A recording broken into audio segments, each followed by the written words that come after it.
हाँ तो प्यारे बच्चों, क्या हाल चाल। उम्मीद करता हूँ आप सब अच्छे होंगे, मस्त होंगे, बेहतर होंगे और आप सभी की पढ़ाई बेहतर चल रही होगी। प्यारे बच्चों, आज हम बात करेंगे पद्य साहित्य के इतिहास के बारे में और पूरा पद्य साहित्य का इतिहास एक ही लेक्चर में कंप्लीट करेंगे। आप लोगों से गुजारिश है कि चैनल में पहली बार आए हैं ना बाबू, तो चैनल को सब्सक्राइब कर लेना यार, क्योंकि आज शानदार क्लास होने वाला है। आप लोगों को फिर भटकना नहीं पड़ेगा कि बोर्ड एग्जाम में सर पद्य साहित्य के इतिहास के और कहीं हम वीडियो देखें ना बाबू ना। ऑब्जेक्टिव भी यहां से बन जाएगा और क्वेश्चन भी बन जाएंगे। चलिए शुरू करते हैं। तो पद्य साहित्य के इतिहास को हमने बांटा है किसके आधार पर? आचार्य रामचंद्र शुक्ल के आधार पर। देखो, कई लोगों ने वर्गीकरण किया, लेकिन मान्यता जिसको मिल जाती है वही महान योद्धा है। जैसे तत्वों के बारे में बहुत सारे लोगों ने व्यवस्थित किया, लेकिन मेंडलीव की आवर्त सारणी है ना, इसके बाद आधुनिक आवर्त सारणी। अब आधुनिक आवर्त सारणी मान्यता प्राप्त हो गया तो उसी को हम मानेंगे। आगे चलकर कोई व्यक्ति ऐसा आएगा कि उसको और बढ़िया मॉडिफाई कर देगा तो फिर उसके आधार पर चलेगा। तो ये आचार्य रामचंद्र शुक्ल ने इनको 4 भागों में बांटा है। कैसे हम इसको याद करते हैं बच्चों? थोड़ा सा लॉजिक से बताते हैं। हम लोग हमेशा याद करते हैं ऐसे ट्रिक से 50-75 50-75। यदि ये आप लोगों को याद हो गया 50-75 बच्चों, कैसे याद हो गया 50-75? अब हम आपको बताते हैं जैसे 1050 ठीक है से 1375, कितना 1375, तो 50 से 75 और फिर वही 1375 हो जाएगा बच्चों, 1375 है ना। ये अपना 1700 हो जाएगा और 1700 से कितना हो जाएगा 1900। तो ये 1700-1900 तो आसानी से हो जाएगा। और 1900 से अब तक चला आ रहा है, 1900 से अब तक चला आ रहा है। इसको हम बोलते हैं बच्चों आधुनिक काल। आज के समय को हम आधुनिक काल कहते हैं। अच्छा सर, आज का समय आधुनिक काल? हाँ बिल्कुल, आज का जो समय चल रहा है वो आधुनिक काल है, ये तो ठीक है। लेकिन पहला जो काल था वो वीर गाथा काल है, आदि काल है। पुराने समय को भाई सबसे पहले से हम आज ही कुछ बात बताते हैं पुराने समय के बारे में। तो पुराना समय है, आदि काल है ना। आदि काल था। आदि काल में क्या होते थे कि बड़े बड़े योद्धा होते थे, बड़े बड़े वीर होते थे, राजा महाराजा होते थे, इसलिए उसको हम वीर गाथा काल भी कहते हैं। बड़े बड़े राजाओं की पृष्ठभूमि का वर्णन किया गया है बच्चों, है ना। अपने योद्धा के बारे में, मतलब वहां पे जो उनकी वीरता के बारे में वर्णन किया गया है, इसलिए आदि काल को वीर गाथा काल। क्योंकि पहले जो राज शासन हमारे भारत में चलता था वो पूरा का पूरा राजा के ऊपर डिपेंड करता था, है ना। तो आदि की बात करते वीर गाथा काल। लेकिन उसके साथ साथ बच्चों जैसे जैसे आदि काल बीतता गया, थोड़ा सा समय आते गया, तो एक ऐसा युग आया जहां भक्ति की भावना बढ़ गई, तो भक्ति काल चलने लग गया। लेकिन वो भक्ति की भावना आज भी ओतप्रोत है, तो उसकी रीति आगे चढ़ी, तो भैया रीति काल आ गया। और रीति काल से आज का जो समय चल रहा है वो आधुनिक काल है। कितना बढ़िया लॉजिक से कि पुराने समय के समय को हम बोलेंगे आदि। आदि मतलब पुराना, ठीक है सर, आदि मतलब पुराना। और आदि काल को वीर गाथा काल क्यों कहा गया, क्यों कनेक्ट किया गया? क्योंकि वीर लोग ज्यादा थे, राजा महाराजा ज्यादा थे, गुणगान ज्यादा होती थी, तो वीर काल हो गया। वीर काल के बाद भक्ति की भावना आई तो भक्ति काल, इसके बाद उसकी रीति परंपरा चली आई, रीति काल बच्चों। इसके बाद आज का जो समय चल रहा हो आधुनिक काल हो गया। क्लियर? ऐसे में आप लोगों को याद रख लेना है बच्चों, कुछ भी नहीं है यार। देखो, मैं यदि आपसे कह दूं आधुनिक काल सर 1900 से अब तक, 1900 के पहले इसके 1700 तक में, इसके बीच में जो काल हुआ वो अपना रीति काल है। अच्छा, 1700 से 1375 बस याद कर लो, बहुत ही बाकी सरल है। 1375, 1050 से 1375 है ना। ये आप लोगों का पहला काल, दूसरा, तीसरा और चौथा, ये अब तक है। मजा आ गया कि नहीं? ये आप लोगों को। चलिए एक एक स्लाइड पर बात करेंगे बच्चों। आदिकाल को ऑब्जेक्टिव क्वेश्चन कभी कभी कहा जाता है कि चारण काल किसे बोलते हैं, ये क्वेश्चन पूछा गया कभी कभी। चारण युग क्या है, चारण युग किसे कहा जाता है? तो आदिकाल को। समंत युग किसे कहा जाता है? भाई देखो, मैंने क्या बोला, आदिकाल को वीर गाथा काल। क्यों? क्योंकि वीर लोग होते थे, राजा महाराजा होते थे, उनके पास भाई ज्यादा पावर होता था, एक दूसरे पर अटैक करते थे, एक दूसरे को मार देते थे, है ना। उनकी राजतंत्र चलती थी बच्चों। सामंतवादी युग था, है ना, खुद का शासन चलाते थे। चारण युग, इस नाम से हम भी आदिकाल को जानते हैं। कभी यदि ऑब्जेक्टिव में आ जाए तो आप लोगों को फिर परेशान नहीं होना पड़ेगा। चलिए आगे बात करते हैं बच्चों, आदिकाल के बारे में यहां पर हम डिस्कस करेंगे। देखो, ये आप लोगों को तो ये तो याद हो गया कि आदिकाल कब से कब? सर 1050 से 1375। फिर दूसरा जो अपना भक्ति काल आया 1375 से 1700। फिर अपना रीति काल आया 1700 से 1900। फिर 1900 से अब तक में आधुनिक काल। देखो, इतनी बार बोलूंगा कि याद हो जाएगा। यार बबुआ तू सुन बस ले यार, मैं जिंदगी में कसम से बताता हूं कि तुमको हिंदी कभी रटना नहीं पड़ेगा, और बोर्ड एग्जाम में ऐसा छाप के आओगे ससुरा कि साला कुछ समझ ही नहीं आएगा कि तुमको कहां से पढ़ के आ गए, हमसे अभी भूल ही नहीं रहा सर, जिंदगी भर नहीं भूलेगा। अब देखो बच्चा, इनकी विशेषताओं के बारे में वर्णन कर रहे हैं। वीर गाथा काल, अब आप बताओ यदि वीर गाथा काल है तो आप लोगों को रस को बताने की जरूरत नहीं पड़ेगी, आप बता दोगे कि इसमें वीर रस की भावना भर भर के जो कवि हुए होंगे वीर रस की प्रधानता रही होगी। तो इसमें मैं यदि मैं नहीं भी लिखा हूं लेकिन आप लोगों को बता देना है कि वीर रस की प्रधानता है। जहां वीर रस है वहां राजा रजवाड़ा, और राजा रजवाड़ा के एक रानियां नहीं होती थी, साले कई रानियां रख लेते थे, साले ये पसंद आ गई इसी को उठा लेते थे, रानियों के चक्कर में राजा को मार देते थे। उससे दूसरे के दुल्हन को बोले सुंदर लग रही है ना, उसकी लड़की बहुत अच्छी है, इसको मैं रानी बनाऊंगा, और नहीं दे रहा जबरदस्ती उसको उठा लाते, नहीं उठाते राजा को मार के उसके बाप को मार के ले आते थे। ये हाल होता था राजा रजवाड़ में। चढ़ाई पसंद आ गया उसका हम उठाएंगे, और नहीं उठाएंगे या तो जले जाएंगे या तो हम लेके आएंगे, ये होता था बबुआ, समझ रहे हो ना। तो भाई मैंने कहा ना, वीर गाथा काल, राजा महाराजा होते थे, बड़े सामंतवादी होते थे, और जो सोच लिए हाथ रख दिए उनका वो होना हो जाना था। तो वीर गाथा के साथ साथ वीर रस हो गई, है ना। अब भैया नायक नायिका का मिलन का बोध होगा तो वहां पे श्रृंगार रस होगा। मैंने आपको पढ़ाया श्रृंगार रस, कि जहां नायक और नायिका आपस में मिलते तो श्रृंगार रस होता है ना। तो भाई वीर भी रस हो गया और श्रृंगार रस, तो ये किसी के औकात नहीं है कि भूल जाए कभी। वीर भावना थी, श्रृंगार रस। अच्छा, युद्धों का सजीव चित्रण कितना बढ़िया है, याद हो जाएगा यार। मैंने राजा का कनेक्ट कर दिया ना कि राजा महाराजा होते थे, वो पसंद आ गया और नहीं देगा तू अपना सामान तो तेरे से युद्ध करूंगा, एक राजा दूसरे पर अटैक कर दे। युद्धों का सजीव चित्रण, और कितने विशेषता एग्जाम में पूछे जाते हैं, 2 विशेषता। 2 से 30 याद नहीं करना बबुआ, एग्जाम में 2 विशेषता। तो 2 विशेषता याद हो गया, युद्धों का सचित्र चित्रण है, और बच्चों वीर और श्रृंगार रस की भावना है। संकुचित राष्ट्रीयता, मतलब ज्यादा बड़े और सोच वाले नहीं रहते थे, वो अपने मतलब के साथ ही होते थे। अब थोड़ा सा डिटेल्स पढ़ लो इसके, कि वीर गाथा काल में कवियों ने युद्धों को आंखों देखा हाल, इतना सजीव वर्णन कदाचित संस्कृत साहित्य में भी नहीं मिलता। ये चारण कवि केवल मत्स्यजीवी ही नहीं, है ना, करवाल ग्राही भी थे, ये युद्ध भूमि में जाया करते थे, फलता इनका वर्णन अत्यंत विमग्रह सजीव है। कहने का तात्पर्य है बच्चों, युद्ध का सजीव चित्रण ये था कि वीर गाथा काल में जो कवि होते थे वो केवल घर बैठे नहीं लिखते थे, बल्कि युद्ध में भी जाया करते थे और वहां का आंखों देखा हाल अपने लेखन में लिखते थे। ठीक है, इसलिए युद्धों के बारे में सजीव चित्रण मिलता है उस समय के कवियों में, है ना। दूसरा वीर और श्रृंगार रस, है ना। इस वीर गाथाओं काल में वीर श्रृंगार रस का अद्भुत सम्मिश्रण है, वीर रस का सुंदर परिपाक हुआ है। इसमें आप लोग सुंदर तरीके से बता सकते हो कि वीर और श्रृंगार रस की भावना, मतलब आदिकाल के कवियों ने, है ना, राजाओं की वीरता के आधार पर और उनके नायक नायिका के प्रेम प्रसंग का वर्णन बहुत अच्छे तरीके से उकेरा है। इसका जरूरी नहीं कि ऐसा गाइड का लिखो, नहीं बाबू, नहीं नहीं नहीं नहीं नहीं नहीं, गाइड का मत लिखो ना, मैं बता रहा हूं ना, मैं अपने भाषा में समझा रहा हूं, ऐसे लिख देना बराबर नंबर मिले, किसी के बाप के औकात नहीं कि नंबर काट ले तेरा, भाई चिंता मत करना बबुआ, ये आप लोगों को याद हो गया होगा। ठीक है, कि आदिकाल में राजा महाराजा होते थे। हाँ सर, बढ़िया था। तो भाई राजा चित्र युद्ध करते थे तो युद्धों का वर्णन हो गया, और दूसरा वीर और श्रृंगार रस तो होगा ही, क्योंकि वीर थे, योद्धा थे, हम राजा हैं और योद्धा होंगे। और हम बताएं ना कि पसंद आ गई राजा ये दूसरे राजा की लड़की, उसी के साथ हम ब्याह विवाह प्रसंग बना लेंगे, तो श्रृंगार रस होगा ही होगा, है ना। संकुचित राष्ट्रीयता, भाई देखो, चारण कवियों ने केवल अपने आश्रयदाताओं का ही गुणगान किया, मतलब जो उस समय कवि होते थे तो सोचते थे कि राजा के रहेंगे और राजा से ही खानदान पैसा हम मिलेगा, उन्हीं का गुणगान करेंगे, तो ज्यादा बड़ा चौड़ा लंबा नहीं लिखते थे। आज के लोग जो अपने देश के प्रति, अपने देश भावना के प्रति, अपने देश को बचाने के लिए किसी राजा किसी नेता के विपक्ष में लिख सकते हैं, लेकिन पहले वो नहीं होते थे। भैया मारवा या देगा, पहले राजा ऐसा होता था कि यदि उसके खिलाफ तो कुछ बोला तो सीधे सर और धड़ अलग हो जाएगा बबुआ, तो पहले ऐसे होते थे राजा। तो भाई जो कवि भी होते थे तो केवल संकुचित राष्ट्रीयता पर वर्णन किए, मतलब ज्यादा डिटेल्स में नहीं गए, जिसका खाते थे उसी का गुणगान करते थे। चीजें क्लियर बच्चों, उम्मीद करता हूं अब आपको ये समझ में आ गया होगा, है ना। ठीक है, क्वेश्चन आया करता है कि वीर गाथा काल के 2 कवि के नाम और उनकी 2 रचनाएं, तो चंद बरदाई पृथ्वीराज रासो, है ना, और अमीर खुसरो का पहेलियां तथा गीत, ये आप लोगों को याद करना। कुछ फैक्ट आपको रटा दूंगा, है ना, जो कि यही क्लास में ही याद हो जाएगा, जैसे भी विशेषताएं क्लास में याद हो गया, कभी रटना नहीं पड़ेगा, और कुछ चीजें आपको घर में पढ़ना पड़ेगा।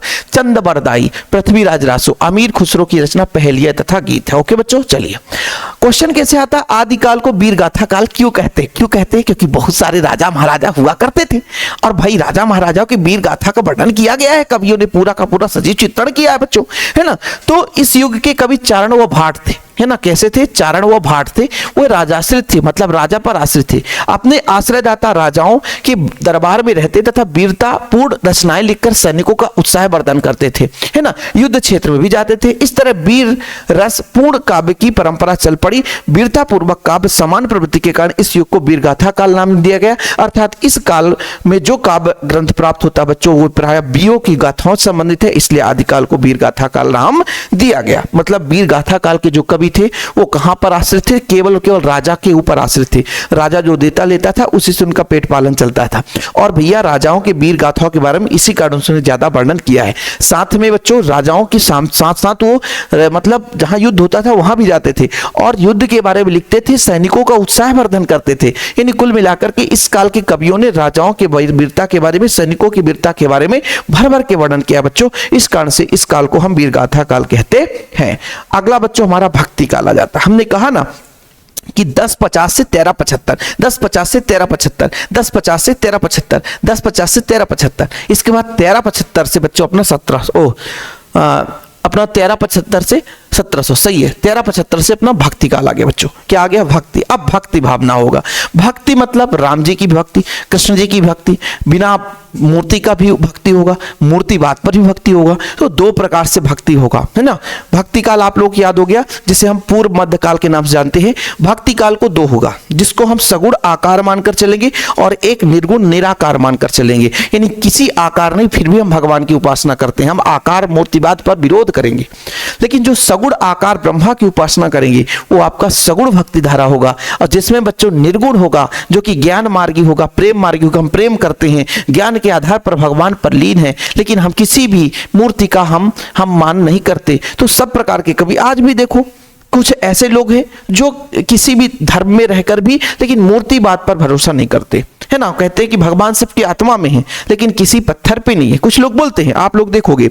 और कुछ लोग कहते हैं कि पत्थर में ही सब कुछ है ना। कुछ लोगों, मैंने एक तो डिबेट में देखा कि एक मतलब कोई वक्ता बोल रहा था कि एकमात्र भारत देश है जहां पे पत्थर पे जान डाली जाती है। तो दूसरे वक्ता ने कहा कभी कभी सैनिकों के शहीद होने पर भी जान डाल दो, तब हम जाने। तो एक दूसरे अपनी अपनी अभिव्यक्ति है। तो उस समय भी भक्ति काल में भक्ति हुआ, भगवान की पूजा हुई, लेकिन सभी प्रकार के व्यक्ति, एक सगुण साकार माने, एक निर्गुण निराकार माने, है ना। दोनों चीज पर बात करेंगे। तो भक्ति काल को दो, एक अपना निर्गुण भक्ति धारा हो जाएगा बच्चों, और दूसरा सगुण भक्ति धारा। निर्गुण में, निर्गुण का मतलब ज्ञान के आधार पर, प्रेम के आधार पर।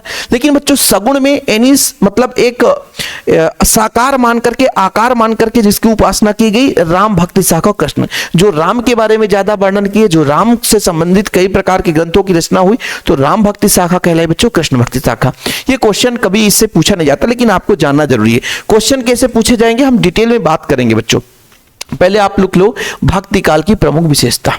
ठीक है, देखो बच्चों, 2-3 आप लोग लिखोगे, बहुत आसान है। भक्ति काल में तो ये सबको पता है कि भक्ति भावना है, नहीं भगवान पर लीन होंगे, है ना। अधिकांश कवियों ने भक्ति से संबंधित भगवान श्री राम और श्री कृष्ण जी के चरित्र का वर्णन किया है। लेकिन 2-3 लाइन आप लोग बहुत आसानी से लिख सकते हो बच्चों। पहला है भक्ति काल के साहित्य में भक्ति भावना की प्रधानता। कितना बढ़िया, बिल्कुल होगा। यानी भक्ति काल का जो अपना साहित्य है बच्चों, उसमें भक्ति भावना की प्रधानता है। क्यों, कौन सी भावना है, भक्ति भावना। ठीक है। दूसरा, ईश्वर के सगुण और निर्गुण रूपों का मान्यता प्राप्त है। क्योंकि भक्ति काल को 2 भागों में बांटा है। सगुण यानी सीधा आकार, यानी सीधा ब्रह्मा की आकार मानकर, यानी अपना, और एक निर्गुण हो गया जिसको हम आकार नहीं लेते हैं, यानी मूर्ति को हम नहीं मानते हैं, हमसे प्रेम करते हैं, भगवान होते हैं लेकिन मूर्तिवाद का विरोध करते हैं। तो भैया सगुण साकार और निर्गुण निराकार, तो कहीं ना कहीं दोनों प्रकार, निर्गुण और सगुण दोनों की मान्यता प्राप्त हुई है। ठीक है। सभी कवियों ने समाज सुधार, समाज उत्थान तथा धार्मिक एकता संबंधित काव्य की सृजन किया है। अब देखो, जो प्रवचन करते हैं, जो गुणगान करते हैं, है ना, चाहे वो ब्रह्मा के उपासक हो, चाहे शिव के उपासक हो, चाहे राम के उपासक हो, चाहे वो किसी के उपासक न हो, लेकिन फिर भी उपदेश देते हैं, तो कहीं ना कहीं सबका एक उद्देश्य होता है समाज में सुधार। तो उस समय के लोग भी समाज में सुधार के लिए, उत्थान के लिए कार्य किए। तुलसी ने लोक कल्याणकारी राम काव्य की रचना की तुलसीदास जी और रामचरितमानस लिखा गया तो भैया राम कल्याणकारी है। सूर, मीरा आदि कृष्ण भक्त कवियों ने कृष्ण भक्ति की काव्य की रचना की। ठीक है, इस काल की कविता में भावपक्ष और कलापक्ष का सुंदर समन्वय हुआ। इस काल के कवि, इस काल में लिखा गया साहित्य विश्वविख्यात है, जैसे रामचरितमानस आज भी विश्वविख्यात है।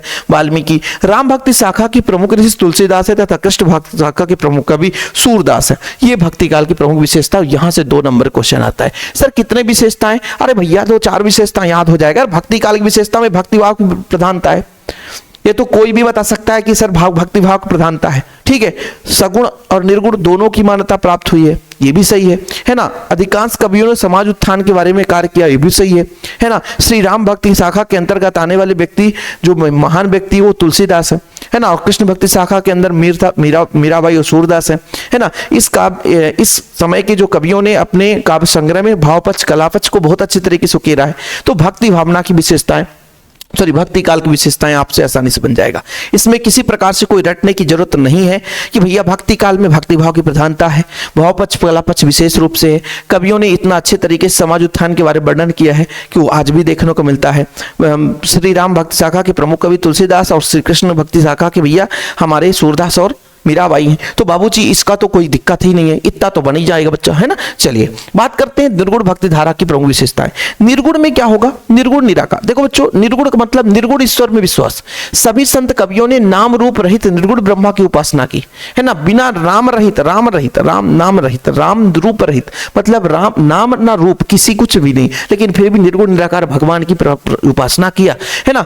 चलो, सभी वर्गों और जातियों के लिए वह निर्गुण का एकमात्र ज्ञान तब है बच्चों, ज्ञान तब होना चाहिए, अभिगत है ना। निर्गुण राप जपहु रे भाई, अभिगत की गति लिखी न जाए। कुल मिलाकर के निर्गुण में क्या होता है बच्चों? निर्गुण भक्ति धारा में क्या होगा? निर्गुण ईश्वर की विश्वास। निर्गुण ईश्वर में मतलब नाम रूप नहीं है, लेकिन फिर भी भगवान पर विश्वास, ये तो पहले बता दिया। सगुण में क्या होता है बच्चों? सगुण में नाम रूप के आधार पर भगवान पर विश्वास। दूसरा है बच्चों बहुदेववाद व अवतारवाद का विरोध। देखो भैया, हम यदि ना नाम लेकर के हम उपासना करेंगे, ना तो आकार देकर उपासना करेंगे, तो जब हम नाम ही नहीं लेते हैं तो क्या हम किसी के एक प्रकार से बच्चों जन्मवाद यानी एक प्रकार से अवतारवाद का हम क्या सपोर्ट करेंगे? बिल्कुल नहीं करेंगे। जब हम नाम ही नहीं लेते हैं कि राम के बाद कृष्ण हुए या कृष्ण के बाद राम हुए, तो भैया अवतारवाद पर कैसे हम सपोर्ट करेंगे? तो अवतारवाद अपना विरोध हो जाएगा कि नहीं हो जाएगा? तो बच्चों पहला तो अपना हो गया निर्गुण ईश्वर की विश्वास, है ना, क्लियर। दूसरा हो गया अवतारवाद का विरोध। बस 2 ही याद करना, तीसरा याद नहीं करना। और अवतारवाद का विरोध का मतलब यह है कि इस शाखा के अंतर्गत ऐसे कवि हुई है जो कि अवतारवाद का बिल्कुल विरोध किए, है ना। मतलब इसके अंतर्गत कवियों ने अपनी काव्य संग्रह में, है ना, बिल्कुल अवतारवाद का या बहुदेववाद का बिल्कुल विरोध किया है कि एक ही देवता अनेक रूप में पाए जाते हैं या एक जन्म से दूसरे जन्म में वही देवता जन्म लेता है। तो इस चीज के बारे में विशेष खंडन किया है। रूढ़ियों और आडंबर का विरोध। भाई रूढ़िवादी जो चल रही थी, आडंबर आज भी कुछ चीजें रीति रिवाज है जिसका कोई अर्थ नहीं, कोई सेंस नहीं है, लेकिन फिर भी उसको बहुत अच्छे तरीके से मानते हैं। लेकिन निर्गुण भक्ति धारा में इसका बहुत जोर शोर से विरोध हुआ है।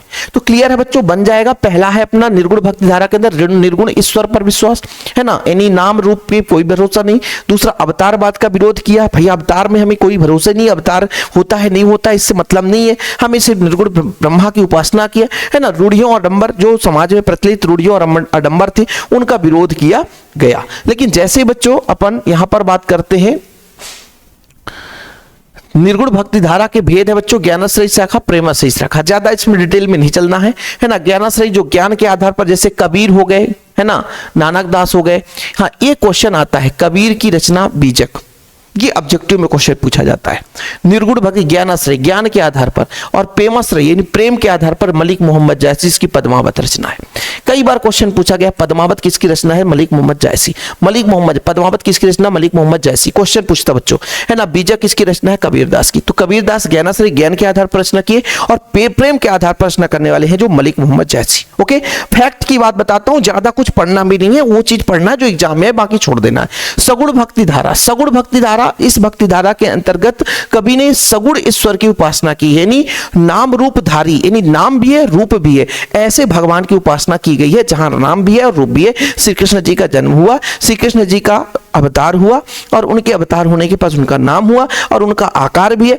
इस आधार पर भगवान की उपासना की गई, पूजा की गई बच्चों। सगुण भक्ति धारा भी दो भाग है, एक कृष्ण भक्ति धारा और एक राम भक्ति। मतलब जो कभी श्री कृष्ण को आराध्य मानकर कभी मतलब अपने रचनाओं को लिखा, वो अपने कृष्ण भक्ति शाखा के अंतर्गत, जैसे सूरदास है, मीराबाई है। लेकिन बच्चों श्री रामचरितमानस जैसे लिखना अपना तुलसीदास जी है ना, अग्रदास है, नाभादास है, ये ऐसे कवि हैं जो श्री राम को अपना आदर्श मानकर राम के आधार पर है ना ललित वर्णन, प्रेम प्रसंग का वर्णन किया है। वो अपना बच्चों किसके अंतर्गत आता है? राम भक्ति शाखा के अंतर्गत। तो सगुण भक्ति शाखा, सगुण भक्ति धारा के अंतर्गत क्या होता बच्चों कि निर्गुण निराकार नहीं मानते, नाम रूप आकार मानकर ईश्वर की उपासना करते हैं, वो अपना सगुण भक्ति धारा कहलाता है। ठीक, चलिए ज्यादा डिटेल्स में नहीं जाते, जो एग्जाम में पूछा जाता है उस पर हम बात करते हैं। सगुण भक्ति धारा के अपने जो कवि हैं यदि पूछ दिया जाए बच्चों, तो जैसे मीराबाई है ना, सूरदास है, अपने तुलसीदास जी है। रामचरितमानस किसने लिखा? तुलसीदास ने लिखा।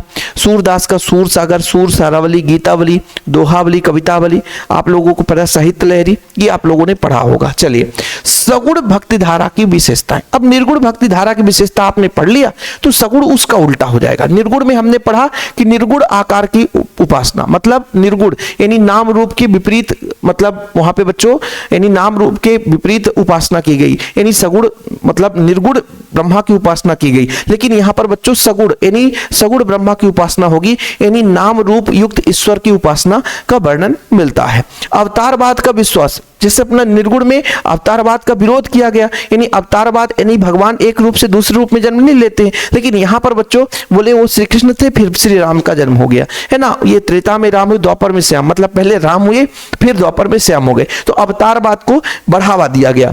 और बच्चों फिर लीला गान है ना, भगवान की ज्ञान महिमा है ना, इसके बाद बच्चों नाम महिमा, अधिक से अधिक भक्ति का महत्व, इसमें ज्यादा वर्णन मिलता है। तो सगुण भक्ति धारा का आसानी से बता सकते हो कि भाई आप लोग ऐसा भी लिख सकते हो कि श्रृंगार रस की भावना। आप लोग विशेषता में जरूरी नहीं रहता कि बिल्कुल 2 कॉपी किताब का, कुछ अपने से भी लिख सकते हो। प्रेम प्रसंग का वर्णन है, क्योंकि भाई भगवान का वर्णन हो रहा है तो मतलब नायक नायिका के मिलन का होगा, राधा रानी का प्रयोग होगा ही, श्री कृष्ण और सीता का, पर तो भैया श्रृंगार रस की भावना भर भर होगी, प्रेम प्रसंग का वर्णन है ना। और फिर आप लोग सगुण ब्रह्मा की उपासना, अवतारवाद का विश्वास, ये चीज आप फिर इसका डिटेल्स भी बहुत रट्टा नहीं है, आप लोग स्क्रीनशॉट मारो और इसको लिख लो। चलो आगे बढ़ते हैं अपन। सूरदास का सूर सागर, सूर सालावली, साहित्य लहरी आपने पढ़ा। तुलसीदास का रामचरितमानस, कवितावली, दोहावली, ठीक है ठीक है। तुलसीदास का बच्चों कवितावली, दोहावली है ना, और सूरदास का सूर सागर, सूर सालावली है ना, ये 2 आप लोग याद कर लेना। चलिए आगे बात करते हैं बच्चों। अपना जो अगला आता है खंड रीतिकाल। रीतिकाल हमने कहा पहले आदिकाल आया 1050 से 1375 तक। फिर अपना कौन सा काल आया सर? अपना आ गया भक्तिकाल। भक्तिकाल को हमने 2 भागों बांटा, सगुण भक्ति धारा और निर्गुण भक्ति धारा। सगुण में भी 2 भाग आ गए बच्चों, अपना प्रेम मार्गी और ज्ञान मार्गी। निर्गुण में भी 2 आ गए, कृष्ण भक्ति शाखा और राम भक्ति शाखा। ठीक है सर। इसके बाद हमारा पहुंच गया 1700, 1700 1900, वो अपना रीतिकाल, यानी भैया पुरानी चीजों को बढ़ाते बढ़ाते रीति समय में आ गए। इसकी कितने विशेषताएं आती है सर? तो 2 विशेषताएं आती है। रीतिकाल मतलब पुरानी रीति रिवाज को भी चले आएंगे, भक्ति भाव होगा तो श्रृंगार की प्रधानता होगी। तो यहां पर भी आप लिख सकते हो भैया अलंकार श्रृंगार शब्द है, भक्त भावना की नीति होगी। देखो बहुत रट्टा नहीं मारना, तरीका लगाना है कि पहले आदिकाल था, फिर अपना बिरगाथा काल के बाद आया भक्ति काल। तो भक्ति काल अचानक तो समाप्त नहीं हो जाएगा, यानी भक्ति काल का भी कुछ ना कुछ इसमें गुण है। तो भक्ति भावना की प्रधानता होगी, अलंकार और रस छंदों का प्रयोग होगा, बिल्कुल होगा। तो 2 ऐसे ही बन गया है ना। पहला हो गया बच्चों आचार्यत्व प्रदर्शन का प्रवृत्ति, श्रृंगार प्रियता, अलंकार प्रियता, भक्ति की नीति, ब्रज भाषा का प्रधानता। कितना बढ़िया है। आप लोग यदि 2 भी तैयार कर लेते हो तो 2 से तीसरा क्वेश्चन पूछा गया नहीं भैया। 2 विशेषता से ज्यादा तीसरी विशेषता कभी पूछी नहीं जाती है। आचार्यत्व प्रदर्शन की प्रवृत्ति इस काल की प्रमुख विशेषता कही जा सकती है। इस काल में प्राय सभी कवि आचार पहले और बाद में कवि बन गए, मतलब पहले आचार हुआ करते थे और बाद में कवि बन गए, है ना। दूसरा बच्चों श्रृंगार प्रीता, इस काल में दूसरी मुख्य प्रवृत्ति है, कवि ने श्रृंगार में अतिश रूप से दिखाई है, मतलब श्रृंगार का वर्णन भर भर के किया बच्चों, है ना। अलंकार प्रीता, इस काल में अलंकारिक और चमत्कारिक का तीसरा मुख्य प्रवृत्ति है, मतलब अलंकार का भर भर के प्रयोग किया गया है। ठीक है, ज्यादा कुछ करना नहीं है। स्क्रीनशॉट लेना है कि आपको नहीं लेना है तो भी ठीक, लेना है तो भी ठीक। आगे हम बढ़ते हैं। देखो बच्चों हम ज्यादा डिटेल्स में बात नहीं करेंगे, जो एग्जाम में पूछा जाए 2 ही विशेषता पूछेगा ना। अरे बउआ 3 कर लो, चौथा मत करना, चौथा मत करना, चौथा बिल्कुल नहीं करना, नहीं तो फिर आप बर्बाद हो जाओगे। रीतिकाल की प्रमुख कवि है ना, तो भाई भूषण ऑब्जेक्टिव में हजारों बार पूछा गया है कि रीतिकाल के प्रमुख कवि कौन है, भूषण दास, जिनकी रचना है शिवराज भूषण है ना, या शिव बाबनी। तो बच्चों ये अपना छत्रसाल दशक, ये क्वेश्चन पूछा जाता है, छत्रसाल दशक किसकी रचना है, तो भूषण की। रीतिकाल के प्रमुख कवि अपने भूषण है, याद रखिएगा, कई बार एमपी बोर्ड में पूछा गया है। रीतिकाल के प्रमुख कवि कौन है बच्चों, भूषण है।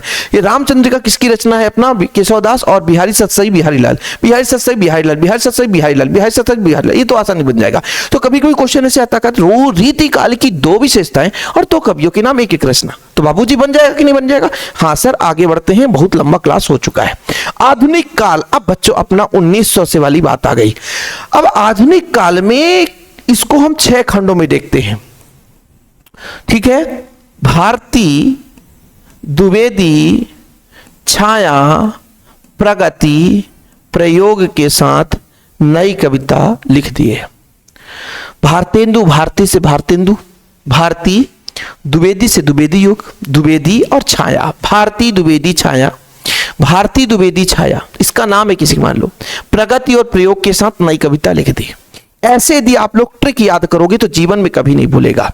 कौन कौन बच्चों, मैंने कहा भारती, तो भारती, भारती, भारती द्विवेदी लड़की है ना, उसके साथ छाया, प्रगति और एक उसका दोस्त प्रयोग, ये सब मिलकर के क्या लिखने जा रहे हैं, नई कविता। क्या लिखने जा रहे हैं, नई कविता। ऐसे में आप लोगों को भैया याद रखना है, और यदि ऐसे में याद नहीं रखोगे तो फिर सन में मिस्टेक हो जाएगा, सन में मिस्टेक हो जाएगा। कभी कभी आ जाता है ना कि कब कब सन पूछ देगा, दिक्कत हो जाएगा। तो भैया अब जैसे मैं बात करता हूं, सबसे पहले तो आप लोगों को पता है कि 1900 से अब तक, 1900 से अब तक की जो कहानी है वो अपना आधुनिक काल है ना। यानी पहला जो स्टेप होगा प्यारे बच्चों वो 1900 से ही होगा। कब से होगा प्यारे बच्चों, 1900 से ही होगा। कब से होगा, 1900 से होगा, ठीक है। पहला स्टेप 1900। अच्छा, उसमें कुछ पुरानी कथा रही होगी, इसलिए बच्चों 1850 से 1900 के बीच के समय को हम भारतीय युग कह देते हैं, ठीक है बच्चों। फिर बच्चों 1900 से 1920 तक, 1920 तक का जो समय होगा उसको द्विवेदी युग, मतलब अपना पहला तो रटने की जरूरत ही नहीं है, वो तो याद ही हो जाएगा ससुरा। 1900 से हमारा आधुनिक काल चल रहा है, तो 1950 से 1850 से 1900 है ना। 20 36 20 36 43 50, बस 20 36 43 50, 20 36 43 50। जैसे भैया अपना 1920 तक द्विवेदी युग, फिर 1920 से 1936 तक छाया, फिर अपना 1943 तक प्रगतिवाद, फिर 1950 तक प्रयोगवाद, फिर 1950 से अब तक बच्चों अपना चल रहा है कौन सा, नई कविता। क्या चल रहा है बच्चों, नई कविता। ऐसे कुछ लॉजिक बनाया आपने, लॉजिक मेरा याद नहीं रहेगा बबुआ। यदि लॉजिक आप लोगों को काम नहीं करेगा तो फिर खत्म है ना। मैंने कहा कि कौन कौन, भारती द्विवेदी और छाया प्रगति प्रयोग के साथ नई कविता लिखने चल दी। तो आप लोगों ने पहला तो आपको पता है कि भैया जो आधुनिक काल होता है ना बाबू, आधुनिक काल जो होता है, जो आधुनिक काल होता है वो अपना 1900 से शुरू हो रहा है। यानी 1900 से मतलब उसकी कुछ बची कुची कहानी रही होगी 1850 से 1900 के बीच में, तो अपना उसको भारतेंदु है ना, पहले का सबसे पहला है, ठीक है। इसके बाद बच्चों मैंने कहा कि 20 36 ऐसे याद कर लो, यदि 20 36 43 50, 20 36 43 50, 20 36 43 50, मतलब बच्चों 1900 से 1920, फिर 1920 से 1936, फिर 1936 से 1943, फिर बच्चों 1943 से 1950, फिर 1950 से अब तक। मजा आ गया कि नहीं। चलो चौचक तरीका, आगे बढ़ते बच्चों, ध्यान रखिएगा। भारतेंदु युग पहला युग है बच्चों, भारतेंदु युग। अब ये बताओ बच्चों, आप लोग बड़े प्यार से बताना, 1950 के आसपास की बात है। 1950 के पहले 1947 में हमारा भारत देश आजाद हुआ, और 1947 के पहले लगभग 1857 से विद्रोह चला, और तब तक चलता रहा जब तक हमारा भारत देश आजाद नहीं हुआ। इस स्थिति में जो अधिकांश लोग थे अपने जान गंवाए, अपने देश की रक्षा करते हुए। बहुत सारे हमारे वीर शहीद है ना अपना जान दे दिए, जिनको हम आज हमेशा हर एक राष्ट्रीय पर्व पर, जैसे 15 अगस्त 26 जनवरी, इन पर हम सब उनको याद करते हैं है ना। उनका दिवस जैसे भगत सिंह का शहीद दिवस मनाते हैं, तो उनको हम याद करते हैं, महापुरुष का नाम संज्ञा दिए। तो कहीं ना कहीं इन सब के अंदर जो कवि भी होते थे लोगों के प्रति प्रेम भाव दर्शाते रहे होंगे कि अब तुमको क्या करना है, अपने देश के बारे में कुछ आगे बढ़ाना है। तो राष्ट्रीयता की भावना तो भर भर के रही होगी, ये तो पता है भाई। 1950 के पहले और 1800 मतलब ऐसे कहा है 1900 से यदि 1950 की बात करते हैं, 1918 की बात करते हैं, तो यदि बच्चों आप लोगों को मैं आपको बताता हूं, ये गहनता की बात कर रहा हूं, जैसे 1950 तक इसमें बच्चों यहां भी राष्ट्रीयता की भावना रही होगी, हर जगह राष्ट्रीयता की भावना, ये तो भर भर के है।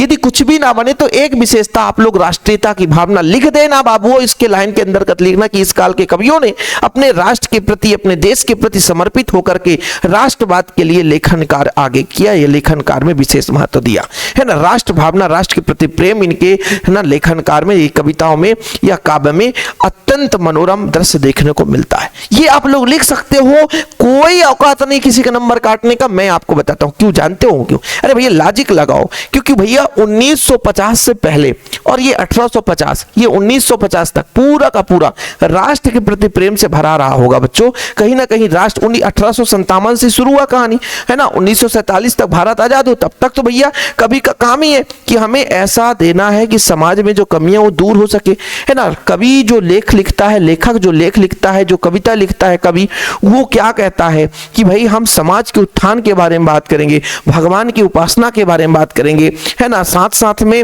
अपने राष्ट्र के प्रति प्रेम का वर्णन करेंगे। कुछ कवि है तो प्रेम के साथ साथ प्रकृति का भी चित्रण करते हैं बच्चों। मजा आया कि नहीं? चलो बाबूजी हम बात करते हैं कि भारतेंदु की। हमने कहा भारतेंदु जो है 1850 से 1900 की बात हो, और 1900 तक में बच्चों हमारे राष्ट्रीय कांग्रेस समिति की भी गठन हो चुकी थी 1900 के पहले, 1885 वगैरह में। तो भाई कहीं ना कहीं जो कवि होते थे अब उनको जागरूकता आ गई थी कि हमारे भारत देश में जो मतलब एक प्रकार से ब्रिटिश हैं, ये बहुत गलत तरीके से राज शासन करते हैं। तो राष्ट्र के प्रति प्रेम के लिए उन्होंने अपने काव्य संग्रह में लिखना शुरू किया। इसलिए बच्चों हम कहते हैं कि राष्ट्रीयता की भावना। अब बच्चों हमने कहा ना कि सामाजिक चेतना, विकास, हास्य, व्यंग, अंग्रेजी शिक्षा का विरोध। भाई अंग्रेजी शिक्षा भर भर के रहता था बच्चों, इसलिए शुरू में तो सबसे पहले अंग्रेजी शिक्षा का विरोध करना शुरू किया गया, है ना। तो बताओ विशेषता याद ऐसे ही करना है, इतिहास को जोड़कर कि भारतेंदु युग 1850 से 1900 तक रहा। उस समय हमारे भारत देश में क्रांति की आग की ज्वाला उठ गई थी। तो कवियों ने भैया बोले कि अब तुम हमारे साथ अत्याचार कर रहे हो तो तुम्हारी शिक्षा का हम विरोध करेंगे। तो अपने लेख में लिखने लग गए कि अंग्रेजी शिक्षा हमारे काम का नहीं है। अपने लेख में लिखने लग गए कि अपने देश के मर मिटेंगे लेकिन किसी के सामने झुकेंगे नहीं। अपने लेख में लिखने लग गए कि भैया हमें हंस हंस करके अपने देश की रक्षा करनी है, हमें किसी से झुकना नहीं है, समाज के उत्थान के लिए कार्य करना है। अपने हंस हंस के भैया लिख दिए कि भैया समाज की जो कुरीतियां उसको दूर करो, आगे बढ़ो, शिक्षित हो और भैया समाज का विकास करो। तो इस तरीके से बच्चों राष्ट्रीयता की भावना, सामाजिक चेतना का विकास और बच्चों अंग्रेजी शिक्षा का विरोध, कितनी विशेषताएं, 3 याद कर लो बस। इस युग के कवियों ने देश प्रेम की रचनाओं के माध्यम से जनमानस तक राष्ट्रीय भावना का बीज रोपण किया, राष्ट्रीय भावना का बीज रोपण किया। क्योंकि भैया अपने कविता के माध्यम से लोगों तक अपना जो ज्ञान है पहुंचाएंगे, अपने लेखन के माध्यम से ही, समाचार पत्र के माध्यम से लोगों तक पहुंचाएंगे ताकि राष्ट्र के प्रति, देश के प्रति प्रेम का भाव उत्पन्न हो, है ना। सामाजिक चेतना का विकास, सामाजिक चेतना का मतलब है कि समाज में जो अंधविश्वास है, समाज में जो कुरीतियां हैं उनको दूर करने के लिए कवियों ने भी इस प्रकार से बल दिया। अंग्रेजी शिक्षा का विरोध, भारतीय कवियों ने अंग्रेजी भाषा का, अंग्रेजी शिक्षा का प्रसार पर विरोध किया। भैया देखो वो चाहते थे कि हमारी शिक्षा अंग्रेजी माध्यम में ज्यादा हो, लोग पढ़े ना, और जब लोग पढ़ेंगे नहीं तो दिक्कत होगी, है ना। क्या दिक्कत होगी? लोग विरोध नहीं करेंगे बच्चों। चीजें क्लियर? अच्छा, इसके 2 कवियों का नाम, 2 कवियों का नाम बच्चों, एक पहला भारतेंदु हरिश्चंद्र लिख लेना, प्रेम सरोवर, है ना बच्चों, और एक आप याद रख लो इसके कवि का नाम बद्रीनारायण चौधरी, जो भी आपको याद करना। ये आप लोगों को कवियों के नाम आप लोग लिस्ट बनाओ, है ना। इसका ट्रिक मैंने अभी नहीं बनाया बच्चों, लेकिन आगामी समय में कहोगे तो ट्रिक मिल जाएगी। लेकिन भारतेंदु हरिश्चंद्र का प्रेम सरोवर याद कर लेना। पहुंचते हैं बच्चों अगला हम युग में, द्विवेदी युग में। अब 1900 से हमने क्या बोला कि भारतीय द्विवेदी छाया, भारती द्विवेदी छाया, भारती और द्विवेदी और छाया ये तीनों गई प्रगति प्रयोग के साथ मिलकर नई कविता लिखने। तो द्विवेदी युग आ गया बच्चों 1900 से 1920, 20, 36, 43। मैंने कहा कि 20, 36, 43 मैंने क्या याद कराया कि भैया एक तो 1850 से 1900 तक आ गया है ना, 1900 तक आ गया, फिर 1920 तक आएगा बच्चों दूसरा खंड, फिर तीसरा खंड आएगा 1900 है ना 36 तक, फिर चौथा 1943 तक, फिर पांचवा बच्चों 1950 तक, फिर छठा 1950 से आज तक। तो इस तरीके से तो ये जो दूसरा युग आया बच्चों वो द्विवेदी युग आया। ठीक है, देखो बच्चों प्रगति अपना भारतेंदु युग जो था वो सबसे पहला युग था, इसलिए देश के प्रति अपना बच्चों युक्ति देखने को मिलेगा। अब देखो देश के प्रति प्रेम तो देशभक्ति कहलाता है, यानी देश के भक्ति भाव के भाई ज्यादा ज्यादा जैसे जैसे आगे समय बढ़ता 1857 की क्रांति के बाद जैसे जैसे समय आगे देश के प्रति प्रेम आने लग गया कि नहीं आना भैया। राष्ट्रीयता की भावना देखो भाई भारतेंदु के कवि राष्ट्र के बारे में राष्ट्रीयता के बारे में भाव जागृत किया तो लोगों के अंदर आ गया कि हमारा देश ही सर्वोपरि है, हमारे अंदर देश ही सर्वोपरि है ना। और भैया बोला गया पहले अपने भारतेंदु युग में क्या बोला गया, अंधविश्वास रूढ़वादी पर सामाजिक चेतना का विकास किया गया। तो भैया यहाँ पर बिल्कुल अंधविश्वास का विरोध करने लग गए कि यह अंधविश्वास बिल्कुल फर्जी है, हमें सही तरीके से सही रास्ते पर चलना है। प्राकृतिक चित्रण मतलब प्रकृति के बारे में थोड़ा सा चित्रण किया गया बच्चों, और खड़ी बोली की परिष्ठ रचना, मतलब तीन आप लोगों को पता हो गया। तुलना कर लेना, भारतीय युग में हमने क्या बताया, राष्ट्रीयता की भावना, सामाजिक चेतना का विकास, अंग्रेजी शिक्षा का विरोध। और जैसे अगले द्विवेदी युग में पहुंचे तो बोले भैया राष्ट्रीयता की भावना हो गई, अब देशभक्ति यानी देश के प्रति प्रेम हमारा जागृत हो गया है। देश के प्रति अंधविश्वास की बात की जा रही थी, हम अंधविश्वास बिल्कुल विरोध करेंगे, अंधविश्वास होता ही नहीं है, खत्म कहानी, सब कुछ फर्जी है। और भैया उन्होंने कहा कि प्रकृति भी हमें कुछ सीख देती है, तो प्रकृति चित्रण का भी वर्णन किया गया है। ऐसे बच्चों आप लोग को तीन विशेषता याद कर लेना है। तो आप लोग प्रगतिवाद और द्विवेदी युग, सॉरी भारतेंदु युग और द्विवेदी युग, ये दो की आप लोगों को विशेषताएं याद हो गया होगा। पहले मैंने कहा राष्ट्रीयता सामाजिक चेतना का विकास, वो दो बता दिया। अंग्रेजी शिक्षा का विरोध, ये अपना बच्चों प्रयोग किसका हो गया, भारतेंदु हरिश्चंद्र। फिर द्विवेदी युग, भारतेंदु हरिश्चंद्र नहीं भारतेंदु युग की बात कर रहा था। फिर द्विवेदी युग मैंने कहा राष्ट्रीयता की भावना, तो देश के प्रति प्रेम आ गया, तो देशभक्ति की भावना आ गई। और वहां पर बच्चों सामाजिक चेतना का विकास, अंधविश्वास का विरोध किया गया, तो बिल्कुल यहाँ पर भर भर के अंधविश्वास का विरोध किया गया।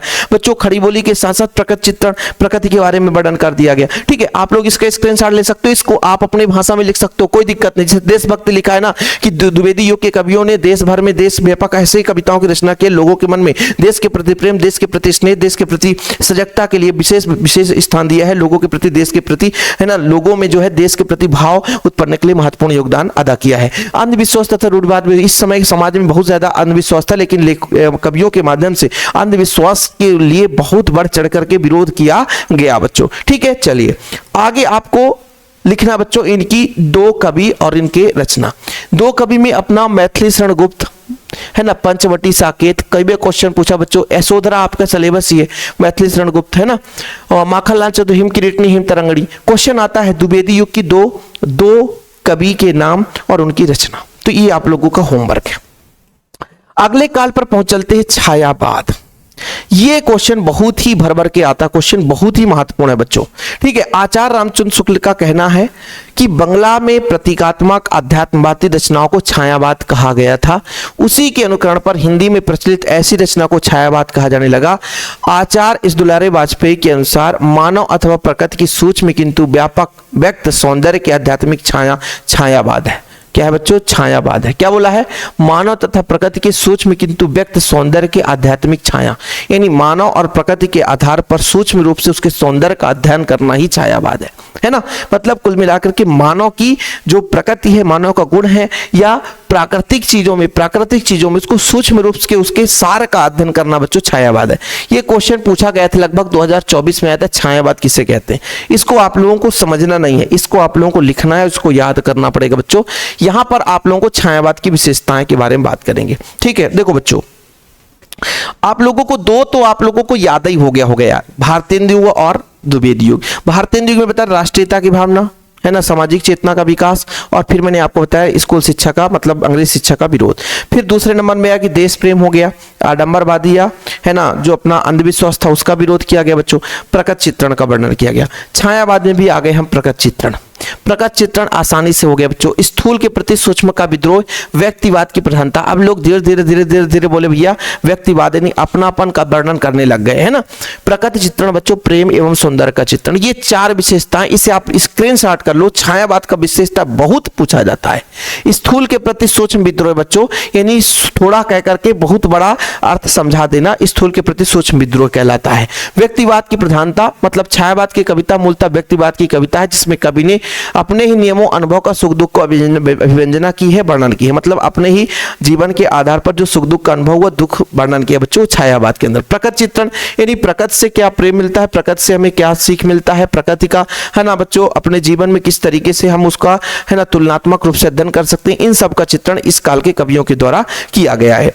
देखो बच्चों मैं आप लोगों से फिर से कह रहा हूं, इनकी आप हेडिंग याद करो, हेडिंग याद कर लो, बाकी इनकी विशेषताएं आप अपनी भाषा में लिख सकते हो। यदि आप इसको रटो नहीं, 1-2 बार एग्जाम के पहले तक पढ़ लोगे तो मैं गारंटेड कहता हूं कि फिर आप लोगों को कहीं भूलना नहीं पड़ेगा बच्चों। तो स्थूल के प्रति सूक्ष्म विद्रोह, प्रकृति चित्रण बच्चों, प्रेम सौंदर्य का वर्णन, ये आप लोग लिख सकते हो। व्यक्तिवाद का प्रधानता था बच्चों, ठीक है।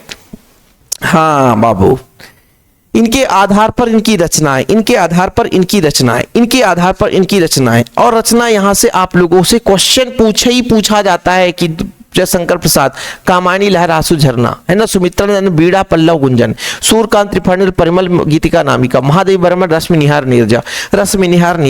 ये हम लोगों को भैया आज भी 2012-13 में याद किए थे बच्चों, जब 10वीं 12वीं पढ़ रहे थे, 10, 11, 12 में, तब से अभी भी हमको याद है बच्चों। ये छायावाद के कवियों के नाम, ये जीवन भर आगे आप लोग कॉम्पिटिटिव एग्जाम की तैयारी करोगे वहां भी देखने को मिलेगा। तो ये आप लोगों को भूल चूक के गलती नहीं करनी है, ठीक है। प्रगतिवाद बच्चों, है ना, इसकी विशेषताएं आएंगी आगे चलकर बच्चों, है ना। तो ये आप लोगों को अब विशेषताएं प्रगतिवाद और प्रयोगवाद का पढ़ लेना है। प्रगतिवाद और प्रयोगवाद, प्रगतिवाद और प्रयोग। प्रगति मतलब हम प्रगति करने जा रहे हैं, और बच्चों अपना 36 से 43 तक ये सन तो हमने याद करा लिया। अच्छा, जब हम प्रगति करना चाहेंगे तो प्रगति करने के लिए हमको भाई जो पुरानी रूढ़िवाद है उसका विरोध करना पड़ेगा, ठीक है सर, है ना। यदि जो लोग शोषक हैं उनके प्रति घृणा, शोषितों के प्रति करुणा, मतलब जो देखो भाई हम यदि प्रगति करना चाहते हैं, समझिए एक बात को, कैसे इसका लॉजिक याद करोगे। यदि हम प्रगति करना चाहते हैं तो पुरानी रीति रिवाज का तो विरोध करेंगे, तो रूढ़िवाद का विरोध हो जाएगा, है ना। इसके पहले द्विवेदी युग में व्यक्तिवाद की प्रधानता आ गई थी, तो हम अब व्यक्तिवाद का भी विरोध करेंगे, तो व्यक्तिवाद का विरोध किया गया, ठीक है। शोषकों के प्रति घृणा, यानी जो शोषित करते थे लोगों को, है ना, ज्यादा मात्रा में लूटते थे, लपाटते थे, मतलब बिना मतलब के उनसे पैसे ठगते थे, उनके प्रति घृणा की गई। और बच्चों जो शोषित होते थे, जिनके साथ गलत किया जाता था, जिनके साथ अत्याचार किया जाता, उनके साथ प्रेम दर्शाया गया। देखो विशेषता आसानी से याद हो जाएगा, कठिन नहीं है। प्रगति करना है आपको तो पुरानी रीति रिवाज को छोड़ना पड़ेगा, तो रूढ़िवाद का विरोध किया गया, है ना। अब बच्चों प्रगति करना है तो जो गरीब तबके के लोग हैं, उनको जो शोषित हैं उनके यदि दया दिखानी पड़ेगी, और जो शोषक हैं जो शोषित कर रहे हैं गरीबों की, दलितों की, तो उनको प्रति घृणा करना पड़ेगा, ठीक है। जो व्यक्तिवाद की जो उत्पन्न हो गई थी द्विवेदी युग में, है ना, व्यक्तिवाद की प्रधानता चली आ रही थी, उसकी विरोध की गई बच्चों, है ना। अच्छा, छायावाद में व्यक्तिवाद की उत्पत्ति हो गई थी, है ना। एक मिनट थोड़ा सा आप लोगों को यहां पर दिखा देता हूं। व्यक्तिवाद की प्रधानता छायावाद में आने लग गई थी, है ना, व्यक्तिवाद की प्रधानता छायावाद में आने लग गई थी, तो इसको हम हटाएंगे। क्यों? क्योंकि हमको प्रगति करना है। इसका नाम ही ऐसा लिखा गया कि प्रगति करना फिर प्रयोग करना है। यदि प्रगति करना है तो हमको रूढ़िवादिकता का विरोध करना पड़ेगा, पुरानी कुरीतियों का विरोध करना पड़ेगा बच्चों, है ना। साथ साथ में जो शोषित है उनके लिए दया, और जो शोषक है जो शोषण करते हैं उनके प्रति घृणा होना चाहिए। ये आप लोगों को मन में बिठा लेना है, तो आप लोगों को कभी उनकी विशेषताएं याद मतलब भूलेगा नहीं बच्चों, कभी भी उनकी विशेषताएं भूलेगा नहीं, कभी भी नहीं भूलेगा। प्रगतिवाद नहीं, प्रगति करना है तो भैया जो हमारी पनपती हुई छायावाद में व्यक्तिवाद की प्रधानता आ गई थी उसको हटाएंगे, तो व्यक्तिवाद की विरोध किया गया। रूढ़िवादिता चली आई है उसका हम विरोध करेंगे। जो शोषक हैं जो शोषण कर रहे हैं उसका विरोध करेंगे। साथ में बच्चों जो शोषित हैं उन पर दया करेंगे। तो ये आप लोगों को विशेषता लिख लेना है, स्क्रीनशॉट ले लो, बाकी इसको आप अपने भाषा में लिख लेना कि प्रगति पूंजीवाद में मुख्य विशेषता है कि पूंजीवाद व्यवस्था शोषण को जन्म देती थी, सामाजिक विषमता को पैदा करती थी। यानी जो कवि होते थे उन्होंने बताया कि भैया क्या बताया कि भाई शोषणों के प्रति, यानी जो पूंजीवाद लोग हैं वो क्या करते हैं, शोषण करते हैं। यदि उनके प्रति, उनके लिए क्या होना चाहिए भैया, उनके प्रति घृणा होनी चाहिए। रूढ़िवाद का विरोध, यानी पुरानी कट्टर नीति जो थी उसका विरोध किया गया, है ना। खूनी क्रांति का विश्वास, आप मत याद करना। व्यक्तिवाद के विरुद्ध विद्रोह हुआ बच्चों, यानी व्यक्तिवाद की छायावादी कवियों में व्यक्तिवाद की प्रधानता चली आ रही थी, लेकिन इस काल के कवियों के द्वारा इसका घोर विरोध किया गया। नारी मुक्ति का स्वर, है ना, क्योंकि भैया नारी मुक्ति का स्वर यहीं से शुरू हुआ। प्रगतिवाद, क्योंकि प्रगति करना है तो नारी को बराबर सम्मान देना होगा बच्चों, ठीक। अच्छा, इसके बाद बच्चों इसका यदि आप दो कवियों के नाम, तो सूर्यकांत त्रिपाठी निराला, कुकुरमुत्ता बेला, है ना, सुमित्रन वंदनमत कुंजन कुंजन गुंजन गुंजन, याद रखना। रामधारी सिंह दिनकर कुरुक्षेत्र, रामधारी सिंह दिनकर कुरुक्षेत्र। दो रचनाएं याद करना बस, दो कवियों के नाम। इसमें बच्चों आप लोगों को मैंने बोला कि प्रयोगवाद, अब प्रयोग करना बच्चों, प्रयोग करना है, प्रयोग करना। अब प्रयोग हो गया है ना, तो बच्चों इसमें दो हैं आप लोगों के लिए, घोर अहंकारी अहंनिष्ठ व्यक्तिवाद और नग्न यथार्थवाद। तो ये आप लोग स्क्रीनशॉट ले लो, इसमें अब अपन समय नहीं व्यतीत करेंगे। अब बच्चों यदि दो प्रयोगवाद हैं और इसी को नई कविता में लिख लेना, इसको यदि आप प्रयोगवाद में पढ़ रहे हो तो इसी को नई कविता में लिख लेना बच्चों। धर्मवीर भारती का अंधा युग, देखना बच्चों आप लोग नई कविता में भी देखोगे धर्मवीर भारती का अंधा युग, यानी जो अंधा युग है वो धर्मवीर भारती का है, और बच्चों वो नई कविता के अंतर्गत भी आता है, और प्रयोगवाद मतलब ये कवि दोनों के अंतर्गत आते हैं। भवानी प्रसाद मिश्र, गीत फरोश दोनों के अंतर्गत आते हैं बच्चों। नई कविता में बच्चों आप लोग देखो नई चीजों, नई सोच के बारे में बात करेंगे तो भाई आधुनिकता पर विशेष ध्यान दिया जाएगा। नई कविता की बात करेंगे जब हम, तो भैया जब नई चीजों का सब कुछ नया करना चाहते हैं तो भाई आधुनिकता का अभिव्यक्ति, आधुनिकता की अभिव्यक्ति, है ना। और बच्चों बौद्धिकता, बौद्धिकता का मतलब है बुद्धि के विकास पर कार्य किया गया, ठीक है। जब भाई आधुनिक, जैसे आज के डेट में सब कुछ कंप्यूटरीकरण हो गया है, मतलब कंप्यूटर का जमाना आ गया है, तो जब नई चीजें, सारी चीज आ गई बच्चों, तो आधुनिकता की अभिव्यक्ति, है ना, अभिव्यक्ति मिल गई है कि आधुनिकता में जितना आप लोग, है ना, विचार विमर्श, प्रसार, खोज, तकनीक, इन सब चीजों पर विशेष बल दिया गया।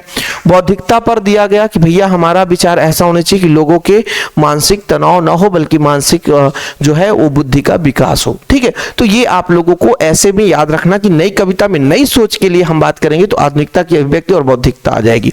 अब आपको लगेगा कि सर कठिन है, लेकिन जो वीडियो एक दो बार मैं कहता हूं कि YouTube पे आप इसको डबल 2x पर कर लो ना, 2x का मतलब डबल, है ना, तेज कर लो। एक दो बार यदि आप सुन भी लोगे, सोते समय भी सुन लोगे बच्चों, तो आप लोगों को याद हो जाएगा, मैं गारंटेड कहता हूं। लेकिन इसके लिए आप लोगों को प्यार सपोर्ट अच्छे तरीके से करना पड़ेगा। चैनल को सब्सक्राइब कर लें। फिलहाल अभी के लिए इतना ही। वीडियो पसंद है तो लाइक करके शेयर कर दें। जय हिंद, वंदे मातरम।